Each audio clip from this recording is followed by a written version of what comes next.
ہم کریں گے ہر مظلوم کی حمایت۔ السلام علیکم، میں ہوں حرین فاطمہ اور آپ دیکھ رہے ہیں حمایتی نیوز HD چینل۔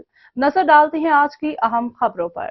صوبائی وزیر لائیو اسٹاک اور فشریز محمد علی ملکانی سے پی پی رہنما عزیز داؤد جٹ نے ملاقات کی۔ مصطفیٰ میمن، حسن جٹ، عمران میمن موجود تھے۔ سیاسی صورتحال پر گفتگو کی اور ماہی گیروں کے حقوق کے لیے عزیز داؤد جٹ نے ایک بلند آواز اٹھانے کا عزم کر دیا۔ یہ خبر واضح کرتی ہے کہ عزیز داؤد جٹ ماہی گیروں کے حقوق کے حوالے سے سنجیدہ اقدامات کرنے کا ارادہ رکھتے ہیں۔ ان کا یہ کہنا ہے کہ وہ ہر ممکن کوشش کریں گے تاکہ ماہی گیروں کے لیے ایک امید کی کرن ہو۔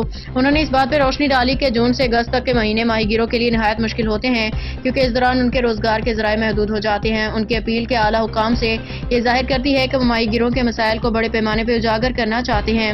عزیز جٹ کی جانب سے ماہی گیروں کے لیے یقین دہانی کہ ایک مثبت پیش رفت ہے کیونکہ ماضی میں ماہی گیروں کی تنظیمیں ان کے حقوق کے تحفظ میں ناکام رہیں۔